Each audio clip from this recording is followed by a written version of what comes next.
Mi nombre es Dolis Mercado y hoy les voy a hablar sobre el troncoencéfalo y el diencéfalo.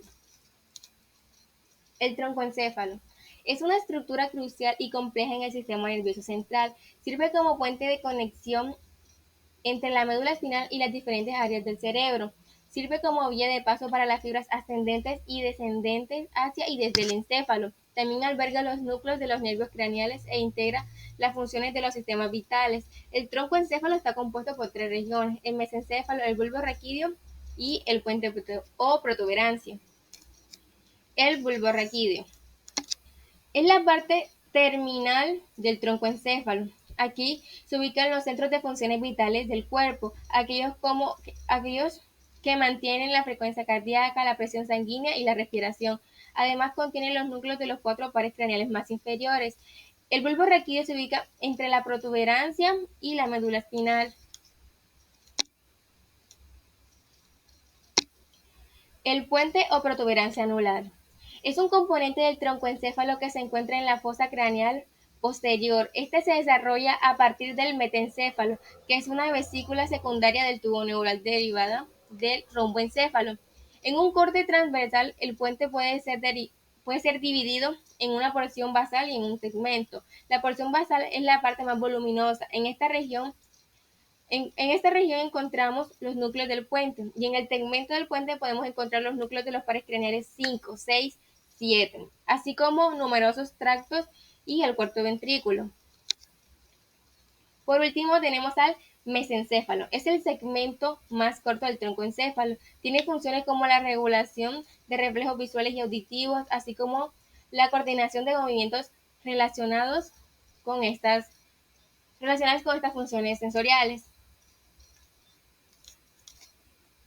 Bueno, ahora hablaremos sobre los pares craneales. Estos son 12 nervios del sistema periférico que emergen desde los forámenes y fisuras del cráneo. Estos proporcionan información motora y sensitiva a las partes de la cabeza y el cuello. Los pares craneales son los siguientes. El primer nervio es el olfatorio.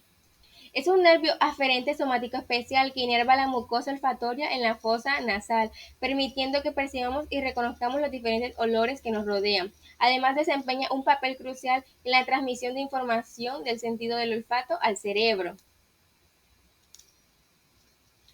El segundo nervio es el óptico. Es un nervio aferente somático especial que inerva la retina del ojo y lleva la información visual al cerebro. Es esencial para la percepción visual y su funcionamiento está relacionado con la capacidad de ver lo que nos rodea. También se ha involucrado en varios arcos reflejos relacionados con el sistema visual. El tercer nervio es el oculomotor. Es un nervio motor eferente, tanto somático como visceral, lo que significa que tiene dos núcleos y transporta dos tipos de fibras eferentes. Se origina en el mesencéfalo y luego sale del cráneo a través de la fisura orbital superior, ingresando a la órbita, donde va a permitir el movimiento del ojo, la contracción de la pupila y la acomodación del lente. Este nervio inerva 5 músculos extraoculares: el recto superior, recto inferior, recto medial, oblicuo inferior y elevador del párpado superior.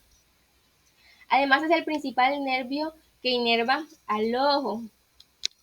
El cuarto nervio es el troclear o patético. Es un nervio motor somático general que se origina en el mesencéfalo. Es el único nervio que sale del troncoencéfalo por su lado posterior y tiene el recorrido intracraneal más extenso. Termina en el cráneo a nivel de la fisura orbitaria superior y emerge hacia afuera. Aquí inerva un músculo. Este es un músculo extraocular.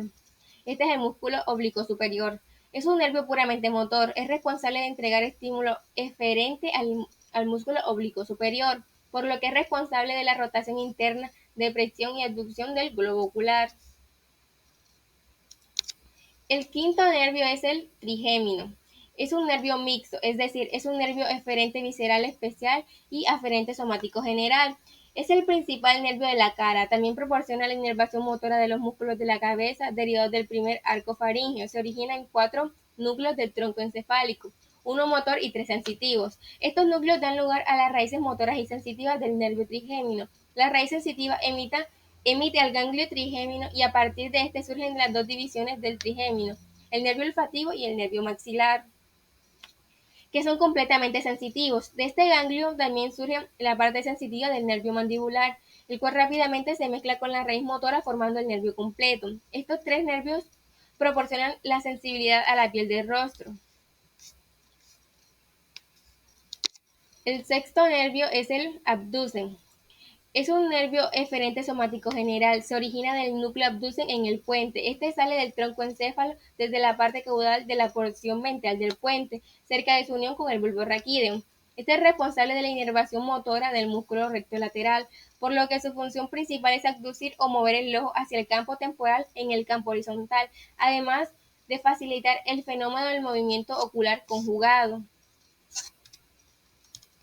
Ahora seguimos con el séptimo nervio. Este es el facial. Es un nervio multimodal, tiene fibras tanto motoras como sensitivas, que de acuerdo a sus modalidades pueden ser generales, viscerales, somáticas y especiales, lo que hace que las funciones de este nervio sean tan variadas, ya que inerva los músculos, la mucosa, glándulas y transmite los impulsos del sentido del gusto. Se ubica dentro de sus 4 núcleos en el puente. Estos nervios dan origen a dos divisiones diferentes del nervio facial, una gran raíz motora primaria y una pequeña raíz sensitiva.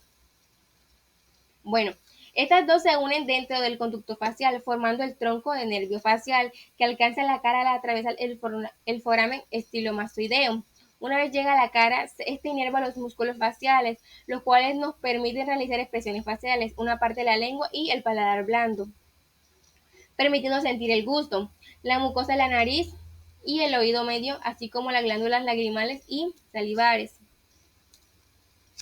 El octavo nervio es el vestíbulo-coclear. Es un nervio aferente somático especial. Su principal función es transmitir información sobre la audición y el equilibrio desde el oído interno hasta el tronco encefálico.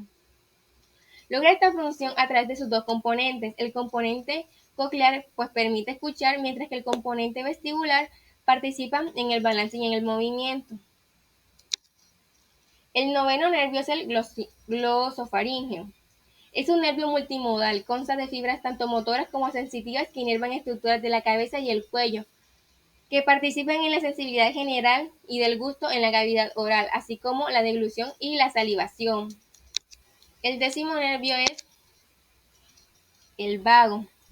Es un nervio multimodal, ya que contiene fibras aferentes sensitivas como eferentes motoras, lo que significa que es responsable de no solo llevar señales motoras a los órganos que inerva, sino también transportar información sensorial de estos órganos de regreso al sistema nervioso central. Este nervio difiere del resto, ya que inerva principalmente a los órganos del tórax y del abdomen, y en menor proporción a los de la cabeza y el cuello. Se llama vago, ya que es el nervio errante que desciende hasta el abdomen. Se encarga de disminuir la frecuencia cardíaca, regular la respiración y la actividad de los órganos del sistema digestivo.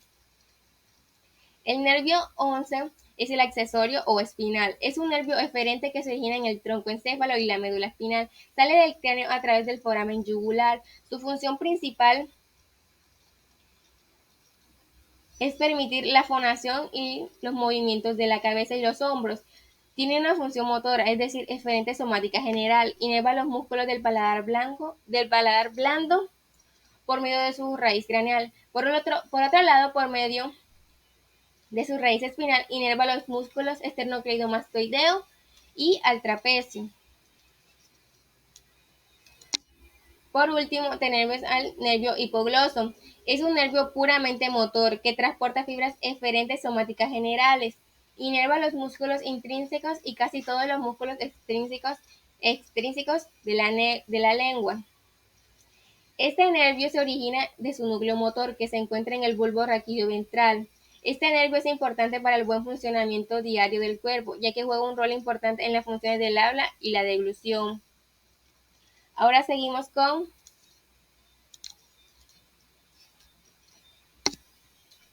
el diencéfalo.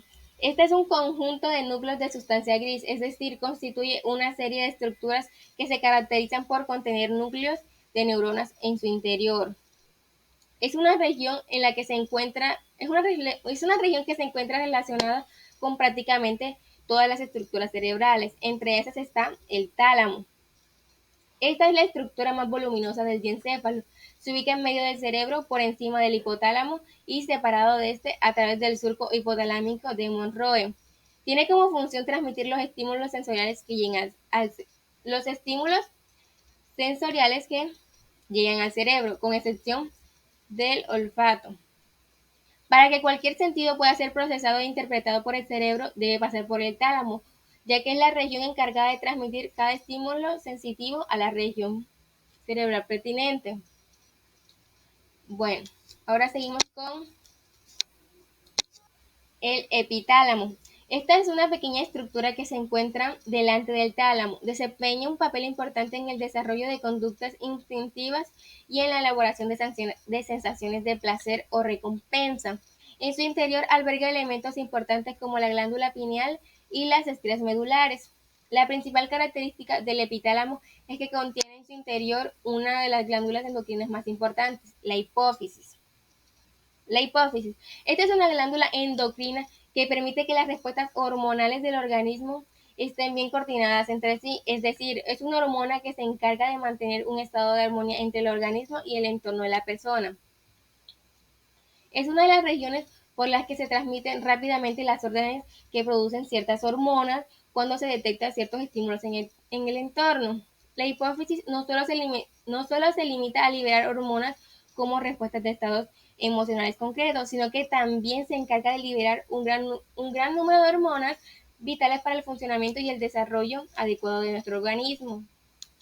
Bueno, ahora seguimos con los ganglios basales. Estos son un grupo de estructuras que se encuentran en la profundidad de la sustancia blanca del encéfalo. La función de los ganglios basales es refinar los movimientos voluntarios.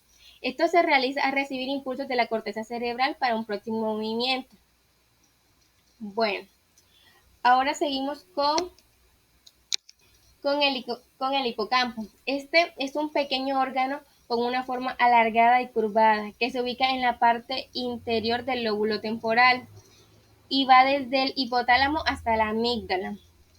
La principal función del hipocampo es la de mediar en la generación y recuperación de recuerdos en conjunto con muchas áreas repartidas por la corteza y con otras áreas del sistema límbico. Por lo tanto, tiene una importancia en la consolidación de los aprendizajes realizados.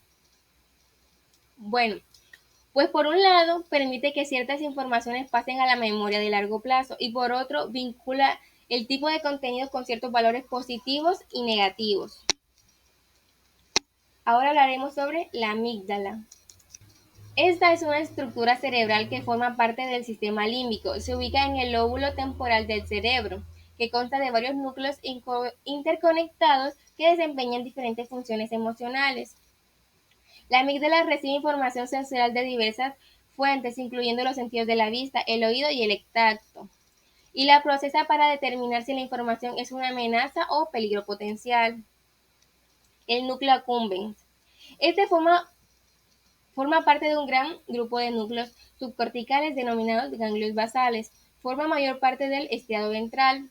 El núcleo accumbens funciona como un importante centro de modulación entre los sistemas límbicos y motor, debido a su entrada y salida hacia los núcleos motores de los ganglios basales. Este participa en diversas funciones cognitivas, emocionales y psicomotoras. Es una zona importante para la motivación, la recompensa, la adicción, el placer y la impulsividad. Bueno, seguimos con el fornix. Esta es una región del cerebro pequeña que contiene únicamente sustancia blanca, es decir, axones de neuronas, pero no cuerpos de neuronas. Es una estructura que solamente realiza actividades de comunicación entre distintas áreas del cerebro. En este sentido, el fornix es una estructura fibrosa que participa en la unión de todos los elementos del sistema límbico, unificando estructuras del hemisferio derecho con estructuras del hemisferio izquierdo.